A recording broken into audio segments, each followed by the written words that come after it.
From Dallas, Texas, the flash, apparently official, President Kennedy died at 1 p.m. Central Standard Time, 2 o'clock Eastern Standard Time, some 38 minutes ago. John F. Kennedy's assassination is the kind of event that never really leaves pop culture. It lives in documentaries, debates, and the familiar phrase, where did the shots come from?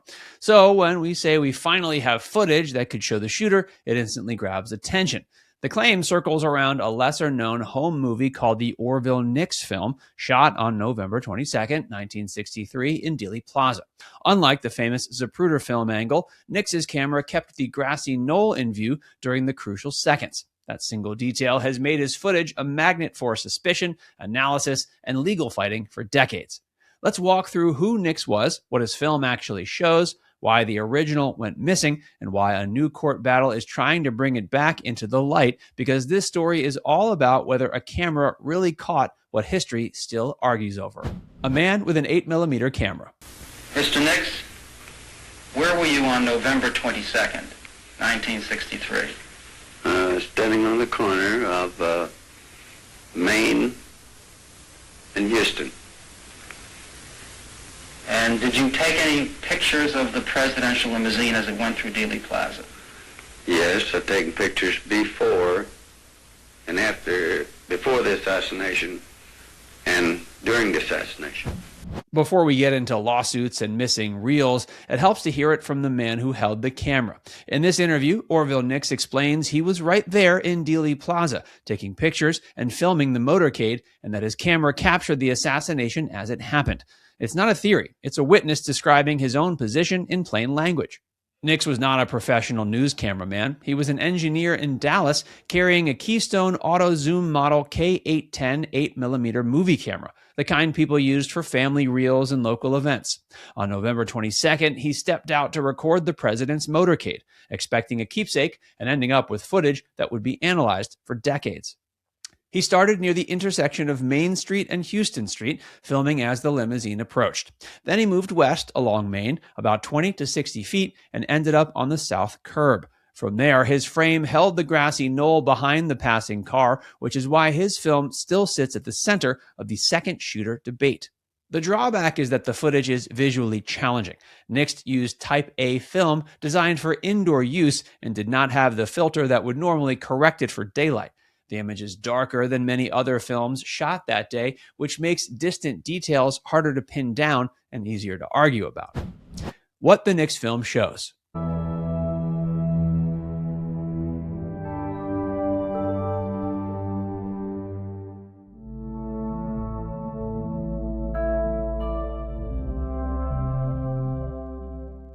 As you watch the Nix film, notice what his camera keeps giving you that so many other angles do not. The motorcade enters the plaza, the limousine moves north on Houston Street towards the Texas School Book Depository, and then it turns onto Elm. Through those crucial seconds, the grassy knoll stays present in the background, sitting there like a quiet question that never goes away. Even from nearly a block away, the footage captures moments most viewers recognize instantly. You can see Jacqueline Kennedy climbing into the trunk area, and you can see Secret Service agent Clint Hill reaching the rear of the limousine as it speeds away. You can even spot Abraham Zapruder farther back, standing on a white pedestal, which helps place this camera in the wider patchwork of footage from that day. After the limousine leaves the plaza, Nix keeps filming, and the story shifts from the car to the crowd. His camera catches bystanders running from Main toward Elm as news spreads in real time. That burst of movement is part of why this reel still matters. It's not just the moment of violence, it's the immediate aftermath as ordinary people react without any script. Then the reel takes a turn that feels almost unreal because it's so normal. Nix did not process the film immediately because he had only used about half the reel. Days later, he finished it by filming a family member at a high school football game in Fort Worth, a majorette leading the band, which is a reminder that this was a home movie film before it was historical evidence. How the footage changed hands. Did you deliver a copy of your film to the federal government? Yes, I delivered a copy of my film to the federal government about December the 1st. About a little over a week after the assassination. Yes, my film got lost in the processing plant. That last line is the spark for everything that follows. Nix is describing a problem that sounds almost ordinary on the surface, film getting lost during processing, but in this case, it's tied to one of the most scrutinized moments in American history. When he says his film got lost at the processing plant, it drops a big question into the story right away. If something went missing that early, what exactly was handled, returned, copied, or replaced as the film started moving through official channels? And that is what makes the chain of custody so important with the Nix footage. After the assassination, the FBI alerted film processing labs in the Dallas area to be on the lookout for assassination-related reels. Once Nix's lab realized what his reel contained, he delivered the film to the FBI office in Dallas on December 1st, 1963. It was returned to him 3 days later, but from that point on, the film's journey becomes a story of copies, transfers, and competing interests.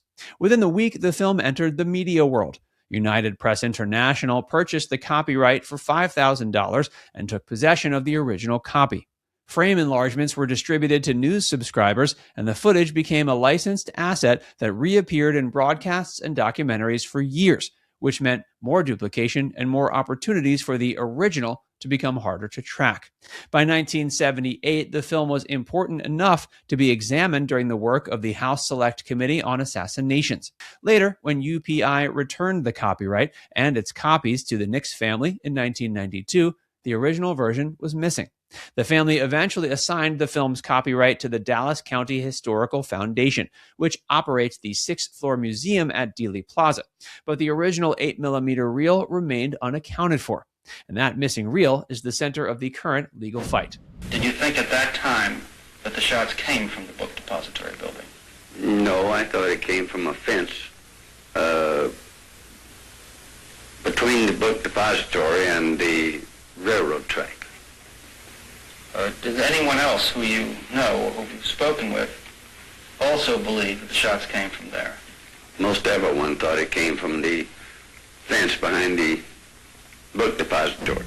This moment matters because it reminds viewers that the grassy knoll debate was not invented decades later. It was part of the confusion right there in the plaza. Nix describes his own impression at the time, and he points towards the fence area as what he believed in the moment. That lines up with why the Nix film gets so much attention. His camera angle keeps that area in view during the critical seconds. Is that copy the same as the original which you gave to the FBI on December 1st? I would say no. There is some films maybe missing, some frames. Some of the frames were ruined. Does the film which you have at the present time have the same number of frames as the film which you delivered to the FBI on December 1st? I would say no, but it's because of losing maybe a frame here and there. This is the other key theme, and it's the one that turns the film into a custody fight. In his filmed interview with Mark Lane for Rush to Judgment, Nix raised the possibility that the film he received back may not have been identical to the one he shot. He talks about frames being ruined and losing a frame here and there, which sounds like a technical annoyance until you realize how much weight researchers put on a single frame in assassination footage. Now, that statement does not prove a swap happened, but it explains why the chain of custody matters so much. If an original exists in cleaner condition, or if certain frames appear there that do not appear in later copies, then the difference is not just quality, it becomes evidence. And it becomes leverage in the argument over what can be seen and what cannot. Nix also described a shift in perspective. He said he initially believed the shots came from behind the stockade fence, but later was told there was conclusive proof the shots only came from the Texas School Book Depository, and said he was convinced by that. Whether viewers agree with his final view or not, it shows how eyewitness impressions collided with official conclusions and public doubt. The lawsuit and the new tech promise. His film is the only one that shows the grassy knoll, that shows the assassination sequence, and then shows the afterwards of the assassination sequence. It's a very important film. That short statement from his granddaughter sets up why the story is alive again today. Decades after Nix died in 1972, Linda Gale Nix Jackson pressed the missing film issue into court, arguing it makes no sense for authorities to lose evidence of this scale. For the family, the missing original is not a collector's item, it's the cleanest source, and it's the one they believe could answer questions copies never could. When we got the film back from them several days later, Dad called me and he said, "Son, I don't think this is what we showed. It looks like something may have been done." And I said, "Well, Dad, if you feel that way, you need to ask them what did they do to it." That clip captures the family's core frustration in plain language. The legal fight focuses on the original reel that vanished after the 1978 era of analysis and custody. In January 2026, a federal judge allowed the case to proceed, opening the door to discovery that could force clearer answers about where the film went and who handled it when it disappeared. The family argues the government effectively seized the footage without compensation, raising a Fifth Amendment claim. The lawsuit also sits inside a larger history of assassination records, including the 1992 JFK Records Act and the long process of collecting and disclosing material connected to the case. The family's damages claim has been described as enormous, approaching about $930 million with decades of interest, and that headline number has pulled fresh attention to a film most people have never heard of. Technology is the other hook, and it's where the caught on camera claim gets its modern push. The family's attorneys argue that modern scanning, optics, and artificial intelligence could extract details from an original 8mm source that older technology could not. It may not produce a perfectly clear image of a shooter, but if the clean original exists, it could be analyzed in ways that were simply not possible when the first film disappeared. Now it's time to hear from you. When you see the Nix film angle keep the grassy knoll in view, and then hear the family question what happened to the original, do you think a recovered reel would clarify anything? Let us know in the comments section below.